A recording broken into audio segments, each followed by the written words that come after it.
She boarded her own private jet, confident, powerful, and proud of how far she had come. But in a matter of minutes, the unthinkable happened. A flight attendant, blinded by prejudice, crossed a line so shocking it left everyone frozen in disbelief. It wasn't just a slap, it was an insult to her identity, her success, her very humanity. What followed wasn't just about one moment in the sky, but a brutal reminder of how racism can strike even in places meant to symbolize freedom and luxury. And when the truth came out, the entire balance of power shifted in a way no one could have predicted. How could one hateful act unravel everything? She was no ordinary traveler. Maya Richardson, a 42-year-old black CEO who had built her empire from scratch, was used to boardrooms, contracts, and investors, but not to the quiet luxury of flying on her own private jet. It was meant to be a symbol of everything she had overcome: the long nights studying, the investors who doubted her, the doors that closed simply because of the color of her skin. Now she finally had the freedom to move on her own terms. On this particular morning, her schedule was packed. Meetings with international partners, a negotiation that could seal a multi-million-dollar deal, and time carved out to connect with her leadership team on board. For Maya, it was just another day at the height of her success. The jet was sleek and polished, sunlight glinting off its silver body as the crew prepared for takeoff. Her team filed in behind her, greeting her with warm smiles and quiet admiration. They knew her story. They knew how hard she had fought for a seat at the table, and how she had gone beyond that, building her own table for others to join. Everything seemed perfectly in place, yet beneath the calm hum of engines and the soft glow of cabin lights, something darker was about to surface. At first, there was no sign of trouble. The flight attendant moved briskly, handing out refreshments, adjusting seats, and ensuring every detail was flawless. Maya hardly noticed her, too focused on reviewing notes for the deal ahead. But there was a tension in the air, subtle, invisible, to most, but sharp enough to sting. A sideways glance, a muttered tone, a stiffness in every movement that didn't quite fit with the elegance of the setting. For Maya, flying privately was supposed to mean safety, dignity, and control. Instead, she was about to face a moment that would remind her that no matter how high she climbed, prejudice could still find its way into the clouds. And when it struck, it wouldn't just test her composure, it would shake her entire team and change the direction of her career in ways none of them could have predicted. The first hour of the flight passed without incident. Maya remained focused, tapping her pen against a thick folder of notes while her team whispered among themselves. Everything about the jet was pristine: white leather seats, polished glass, tables, and the subtle hum of luxury at 30,000 feet. But beneath that calm, the atmosphere was shifting. The flight attendant's glances grew sharper, her movements more abrupt, as if Maya's very presence unsettled her. At first, Maya dismissed it. She was used to subtle digs, the kind you learn to ignore when climbing a ladder built for others. However, the tension could no longer be forgotten. It began when the attendant bypassed Maya during service. She offered drinks and warm towels to every other passenger, smiling, courteous, professional. But when she reached Maya's row, her tone shifted. No smile, no warmth. Just a curt, "What do you want?" as if Maya's success had somehow disqualified her from basic respect. The room fell silent for a moment. Her team noticed, their eyes darting nervously, but Maya held her composure. Years of experience had taught her how to turn slights into fuel. She asked for water and went back to her notes, refusing to give the woman the satisfaction of a reaction. But the small acts escalated: a misplaced meal order, a tray slammed just a little too hard, a deliberate bump against Maya's shoulder when passing by.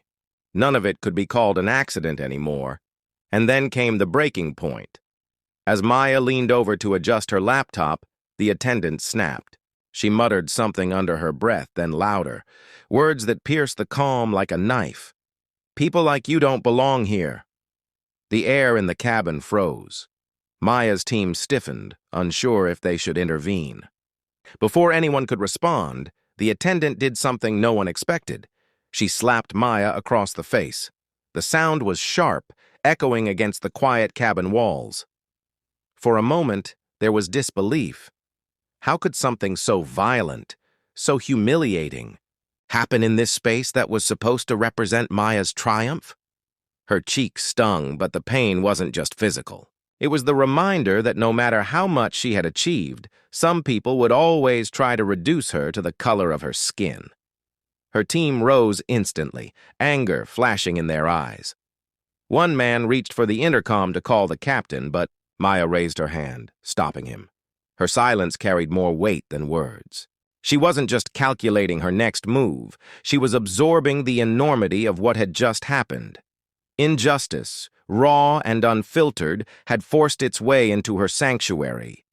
But the incident wasn't over. The attendant doubled down, arms crossed. Defiance etched into her face. "You think money makes you better? You think owning this jet changes what you are?" she hissed. It wasn't just a personal attack anymore. It was a declaration. A blatant attempt to strip Maya of her dignity in front of the very people who respected her most. The minutes that followed stretched endlessly. Every second, Maya's team bristled, with the urge to retaliate. However, Maya herself sat still, the weight of history pressing on her shoulders. She thought of the countless times she had been underestimated, overlooked, and disrespected. But this was different. This wasn't a closed-door insult or a whispered slight. It was public, it was violent, and it demanded a response. The captain eventually entered, alerted by the rising voices. He looked between Maya and the attendant, his expression unreadable. Would he side with authority, the uniform, the crew, or with the woman who had paid for every inch of this flight with her own success? Maya knew the answer could shift everything. Her heart pounded, not with fear, but with the gravity of the moment. The humiliation burned, but beneath it was something more substantial. Resolve. She didn't just represent herself in that cabin. She described every person who had been told they didn't belong, every dreamer who had been slapped down, every fighter who had carried their dignity higher than anyone expected. And as the captain's eyes lingered, waiting for her to speak, the real battle began, not just for respect in that moment, but for how this injustice would echo far beyond the walls of her jet. What happened next would not only decide the fate of one arrogant flight attendant, but also the entire future of Maya's leadership team. The following words, the next decision, could shatter everything, or transform it forever. The cabin was silent, but the silence wasn't peace. It was pressure, thick and suffocating. Maya sat there, her cheek still burning from the slap, staring at the woman who had dared to humiliate her in front of everyone. The attendant's face was twisted with arrogance, as if daring Maya to fight back, as if certain the system would protect her. And for a moment, Maya felt the weight of history pressing down. Every story of injustice, every time someone like her had been told to stay quiet or risk losing everything. Her team shifted uneasily, anger simmering in their eyes. But none of them moved. They were waiting for Maya, waiting for her to decide whether to rise or be crushed.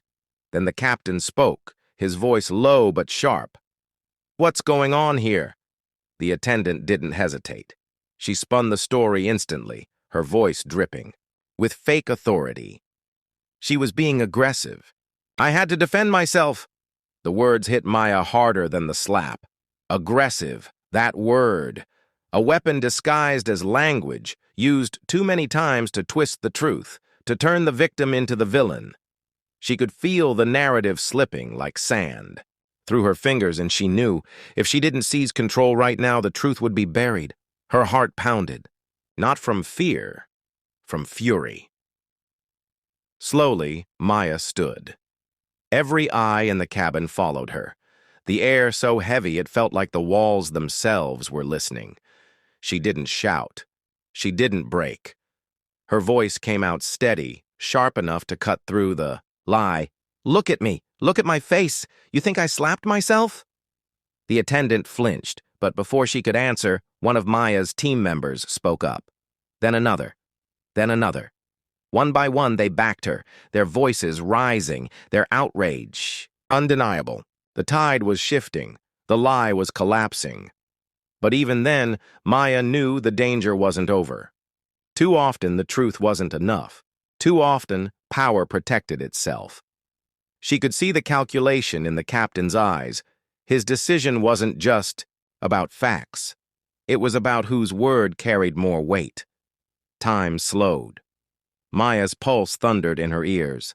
This wasn't just her fight anymore. It was every fight that had been silenced before. If the captain dismissed her, if he sided with the uniform instead of the truth, then history would repeat itself. She locked eyes with him, her voice trembling not with weakness, but with power. "If you let this stand, you're telling every single person watching that people like me will never belong. Is that the legacy you want?" The captain froze. The cabin held its breath. And in that unbearable silence, Maya realized the outcome of this moment would ripple far beyond that jet. Because what came next would decide everything. The cabin never felt heavier than in that moment of silence. Everyone waited to see which way the scales would tip, and then, finally, the captain spoke. His words were quiet, but they cut through the tension. "We will review the cameras. We will listen to the witnesses. No one is above accountability here." The attendant's face drained of color. She tried to argue, but her voice was swallowed by the murmurs rising around her. For the first time that night, Maya felt a slight weight lift, not because justice had been served, but because the truth had at least been acknowledged. Her teammates stood a little taller, no longer just silent bystanders, but voices that had made a difference. When the plane landed, officials came aboard. Statements were taken. The story didn't end in one neat resolution, but Maya walked off that jet with her head high. She carried bruises on her skin and wounds deeper than anyone could see, but she also had something more substantial. Proof that speaking out mattered, even when the odds felt impossible. And yet, the pain lingered. The humiliation, the fear of how easily she could have been painted as the aggressor. It wasn't something she could leave behind at the gate. This wasn't just about one slap, one insult, or one flight. It was about a century of a pattern that refused to die. A pattern where truth is questioned, dignity is denied, and people of color are forced to defend their very humanity in spaces that should be safe. Maya's story spread. Some supported her, others tried to twist the narrative. But the impact was undeniable. People were talking, people were remembering. And maybe, just maybe, people were beginning to see that racism isn't always loud or obvious. Sometimes it hides in uniforms, in authority, in words like aggressive or unruly. And that's why this story matters. Because Maya's fight is not hers alone. It's part of a larger fight that stretches far beyond one plane, one city, or one life. It's the fight of millions who wake up each day and carry the weight of being judged before they even speak a word. She made it through that night. But she was not unchanged. None of us is unchanged when we witness injustice, whether it happens in front of us or in stories like this. The only question is, what will we do with it? Will we stay silent, letting the cycle repeat? Or will we finally stand, speak, and make sure the world cannot look away? Because silence protects no one but truth. It just might save us all. Thanks for watching this video. What do you think Maya does right or wrong? Please write a comment below, hit the like and subscription buttons. Stay with us for more stories.